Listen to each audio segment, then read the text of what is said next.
Ibu Saudara, kita bersyukur sebab Tuhan kita baik, Tuhan kita luar biasa, dan saat ini kita akan beribadah kepadanya. Hari ini kita memperingati kenaikan Yesus Kristus ke surga, menyadari bahwa Tuhan pergi untuk menyediakan tempat bagi setiap kita yang percaya kepadanya. Untuk itu mari kita beri hati kita mau menyembah Tuhan, kita mau bersyukur, kita mau menaikkan pujian dan penyembahan kita kepadanya. Mari kita berdoa. Terima kasih Bapa kami yang baik. Kami bersyukur sebab kami percaya bahwa Allah kami hebat, bahwa Allah kami hidup, Allah kami besar. Untuk itu kami percaya Tuhan, saat ini kami menyembah yang benar. Terima kasih buat anugerah-Mu Tuhan. Kami akan menaikkan pujian dan penyembahan kami kepadamu.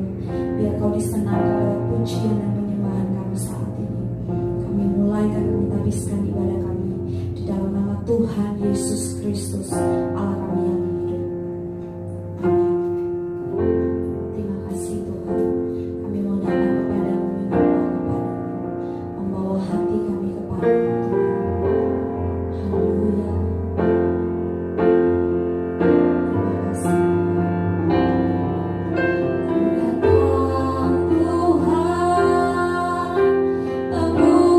Wajah-Mu dengan hati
yang bangkit, bahkan Kau sekarang naik ke surga Tuhan. Terima kasih Tuhan Yesus, kami akan bersuka cita, bersorak bersama dengan Engkau Tuhan, sebab sukacita Tuhan melimpah atas hidup kami. Mengucap syukur di dalam nama Tuhan Yesus Kristus. Haleluya.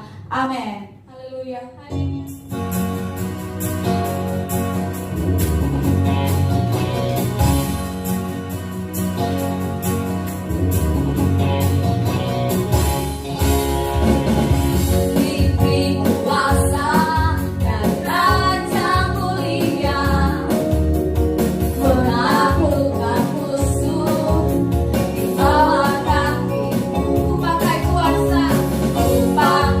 kuasa dan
Shalom Bapak Ibu Saudara, masih beribadah di rumah. Hari ini adalah hari di mana kita memperingati hari kenaikan Tuhan kita Yesus Kristus ke surga.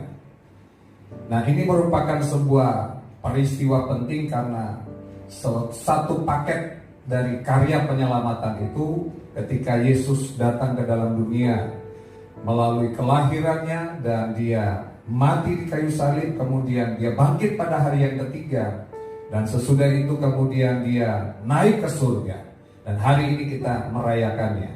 Nah, itu sebabnya kita sungguh-sungguh mau datang kepada Tuhan karena kita tahu bahwa peristiwa kenaikan Yesus adalah sebuah karya yang luar biasa yang Tuhan nyatakan bagi kita.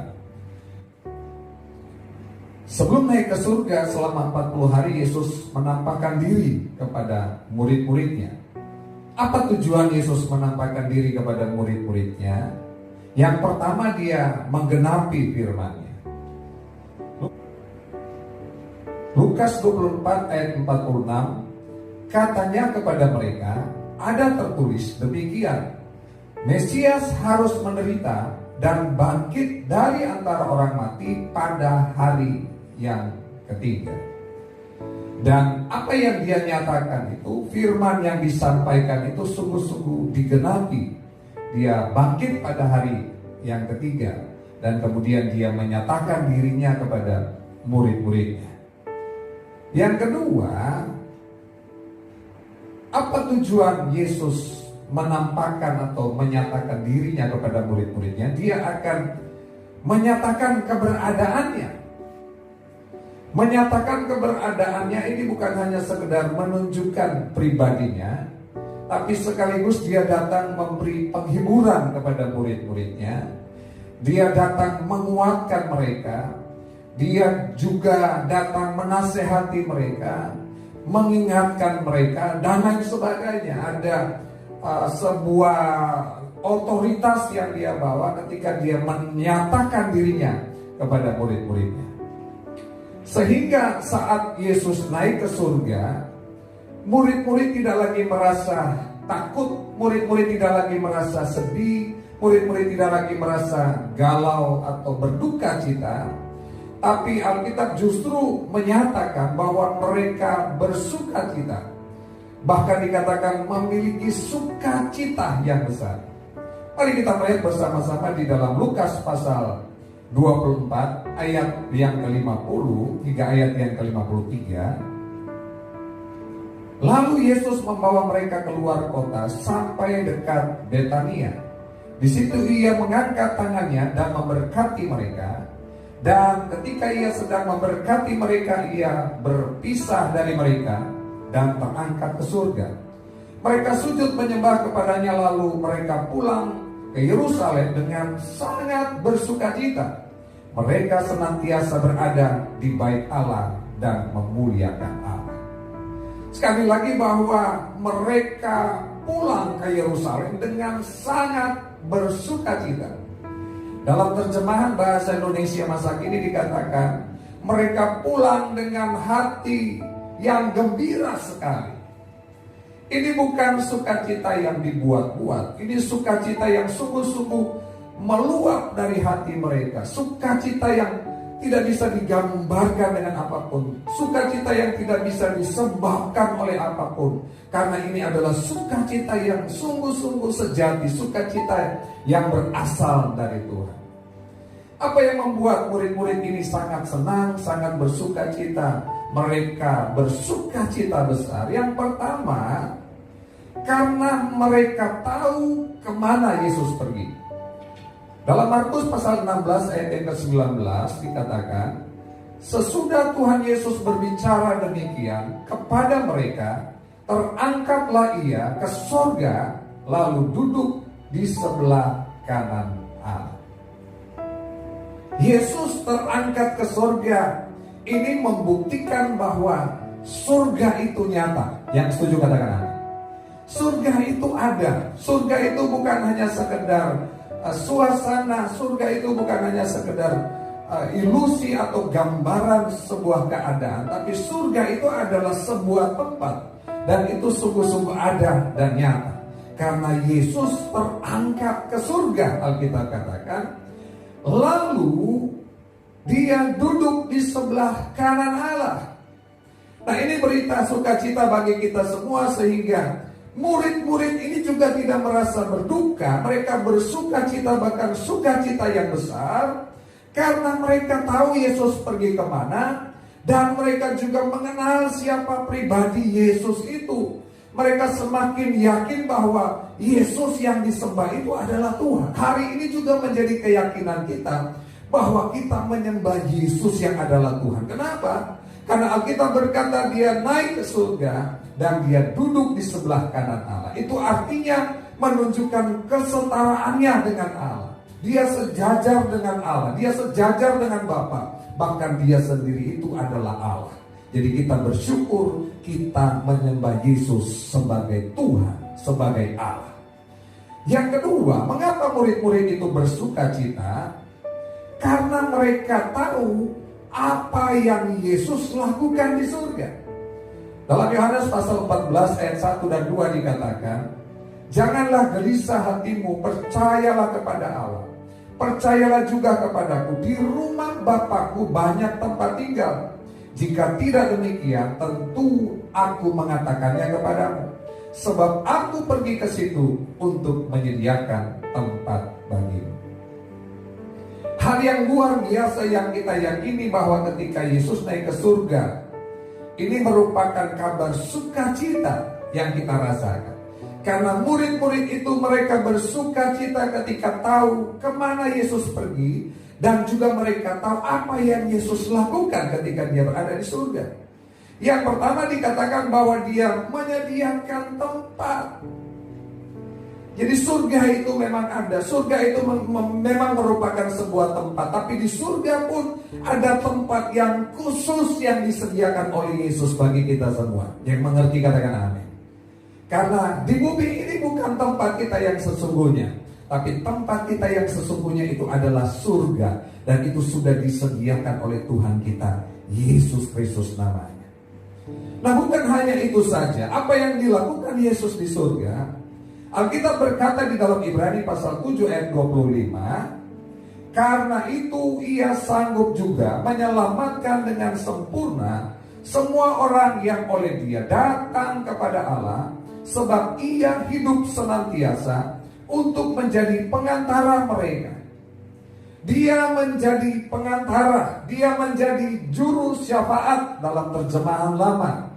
Alkitab bahasa Indonesia dikatakan dalam bahasa aslinya, dia entukano, dia menerangi kita, dia memberikan pernyataan-pernyataan yang luar biasa kepada kita. Dia menjadi konsultan kita, penasehat ajaib kita. Dia juga sedang berdoa dan bersyafaat untuk kita. Itu yang Yesus sedang lakukan di surga. Itu sebabnya kita tidak perlu khawatir, tidak perlu takut menjalani hidup ini, karena kita tahu Yesus sudah naik ke surga dan dia menjadi juru syafaat bagi kita. Dia berdoa untuk kita dan dia memberi nasihat kepada kita, sebab dia adalah penasehat ajaib. Dia tempat kita untuk konsultasi. Yang ketiga, mengapa murid-murid sangat bergembira atau memiliki sukacita yang besar? Karena ada janji yang pasti digenapi. Yesus bukan memberi harapan palsu, tapi dia sungguh-sungguh memberi pengharapan yang pasti. Apa yang dia janjikan? Yang pertama, dia mengutus Roh Kudus. Dalam Yohanes pasal 16 ayat yang ke-7, namun benar yang kukatakan ini kepadamu adalah lebih berguna bagi kamu jika aku pergi. Sebab jikalau aku tidak pergi, penghibur itu tidak akan datang kepadamu. Tetapi jikalau aku pergi, aku akan mengutus dia kepadamu. Yesus naik ke surga adalah lebih berguna. Dia sendiri yang mengatakan. Kenapa? Karena dia akan mengutus seorang penolong, penghibur bagi kita, untuk menyertai kita selama-lamanya. Hari ini kita bersyukur janji itu telah digenapi. Karena setelah 10 hari Yesus naik ke surga, ada peristiwa Pentakosta, pencurahan Roh Kudus, dan kemudian murid-murid dipenuhi dengan Roh Kudus. Mereka memiliki kuasa Dan hari ini juga kita percaya bahwa kita semua telah mengalami kepenuhan Roh Kudus, sehingga ada kuasa yang Tuhan berikan kepada kita. Sebab dalam Kisah Rasul pasal 1 ayat yang ke-8 dikatakan, tetapi kamu akan menerima kuasa kalau Roh Kudus turun ke atas kamu, dan kamu akan menjadi saksiku di Yerusalem dan di seluruh Yudea dan Samaria dan sampai ke ujung bumi. Yesus menepati janjinya. Semua janji-janji dalam Alkitab, dalam firman Tuhan itu pasti akan digenapi. Yang percaya katakan amin. Sebab Dia pemberi janji dan Dia pasti akan menggenapi janji. Itu yang membuat kita bersukacita menghadapi segala apapun. Tidak takut, tidak berduka cita, tapi kita bersukacita, bahkan sukacita yang besar. Karena kita tahu kita punya Tuhan yang berjanji dan Dia pasti menepati janjinya. Kemudian janji apa lagi yang Dia sampaikan kepada murid-muridnya sehingga mereka tetap bersukacita, bahkan sukacita yang besar? Dia berjanji bahwa Dia akan datang kembali. Untuk apa Dia datang kembali? Alkitab berkata Dia datang untuk menjemput orang-orang yang percaya kepadanya. Yohanes 14 ayat yang ketiga berkata, dan apabila aku telah pergi ke situ dan telah menyediakan tempat bagimu, aku akan datang kembali dan membawa kamu ke tempatku, supaya di tempat di mana aku berada, kamu pun berada. Yesus berjanji bahwa Dia sudah menyediakan tempat, dan sekali waktu kelak Dia akan datang kembali, dan Dia akan menjemput kita semua. Yang percaya katakan amin. Saya sangat percaya bahwa sekali waktu kelak Yesus pasti akan datang. Dia akan menjemput kita semua. Tentunya kita harus memenuhi syarat untuk bisa dijemput oleh Tuhan. Orang-orang yang berhak dijemput oleh Tuhan adalah orang yang hidupnya kudus bagi Tuhan. Nah, itu sebabnya kita harus menjaga hidup kita untuk tetap hidup kudus di hadapan Tuhan, supaya janji Tuhan untuk menjemput kita itu sungguh-sungguh dinyatakan dalam hidup kita.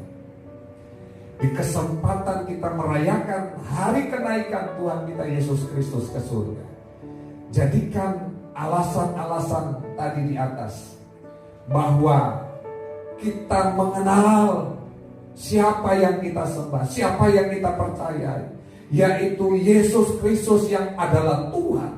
Dia bukan sekedar nabi, Dia bukan manusia, tapi Dia adalah Tuhan Raja di atas segala raja.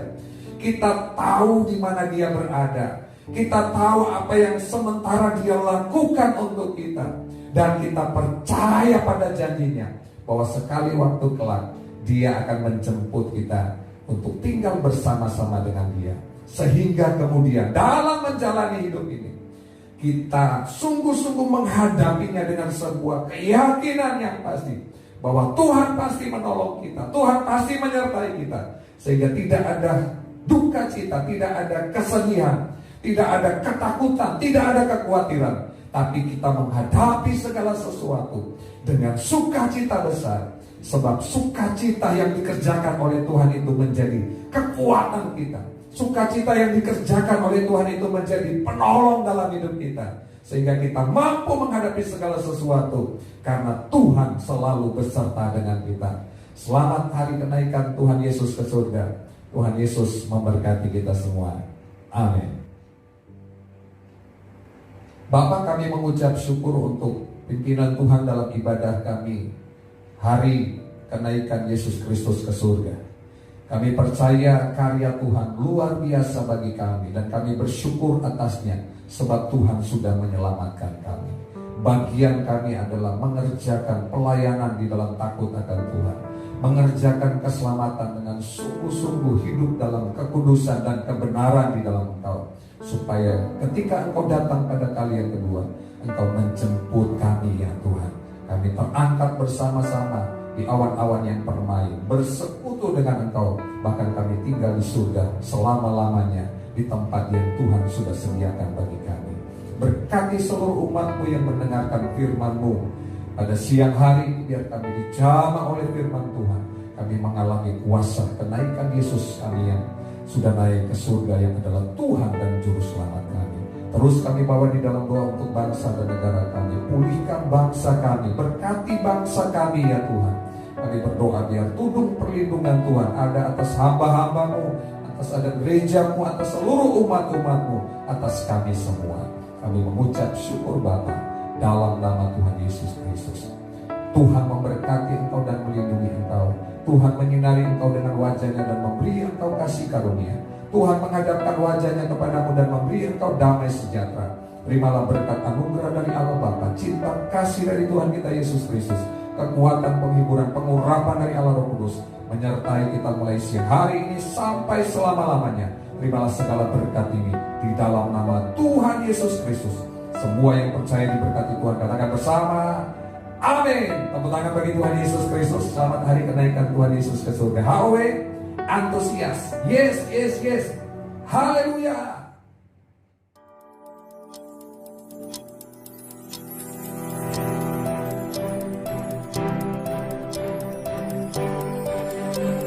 Audio Jungle.